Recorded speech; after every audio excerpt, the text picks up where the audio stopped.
I call Israeli citizens to not join the army, and also those who are in it now, I call you to stop doing what you're doing and join the part that wants to solve this in a humane political way. One of the main functionalities of the Israeli army is to maintain occupation of the Palestinian people, and I did not want to take part of such organization that uses force to do those things.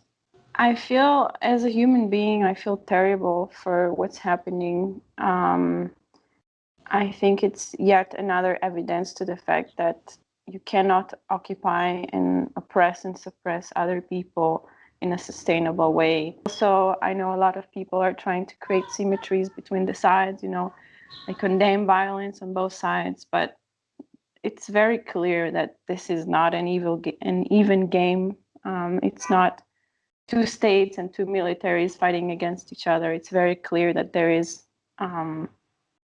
civil population under very long occupation and closures. And I call to all the soldiers participate in the war, to try to think for themselves about what they are doing in this war and why this war happens, and to not take for granted everything that comes out of the officer's mouth and of the IDF spokesman mail, or I don't know, outbox. Its entire target is to create a good place for Jews, regardless of what happens to the Palestinians, and they are creating a hierarchy between the Jews and the Palestinians. And I don't want to serve an organization that its entire aim is creating a hierarchy. And that's obviously without even mentioning the extreme violence that Israel is using in order to execute this plan of a hierarchy and Judifying the entire land.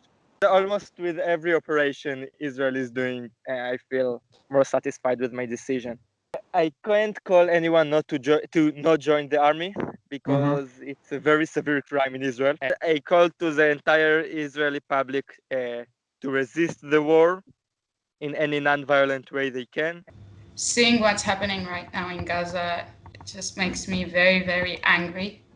The policy of the Israeli government is so cruel. It's so dehumanizing to Palestinians. So I think I made the right choice by not joining the Israeli military. I mean, it's awful, just bombing one of the most dense places in the world. I want to fight against it. I don't want to take part in it. So I'm happy that I didn't take part in it, and that I don't take part in it now. Teenagers that are being, put in uniforms and that are being given guns are not. They are responsible for what they do, and they do need to be conscious of what they're doing. But the big responsibility is on the Israeli government. I think in Israel there's a lot of propaganda through media, through news outlets, and we see it now that there are videos of what happened in Al-Aqsa that are just nowhere in the Israeli media. Nobody shows them. So the Israeli public doesn't have like a full scope of knowledge. They just, like the general public that only get their knowledge about what's happening through the news, they just don't know. There are just so many things that are happening that they aren't aware about.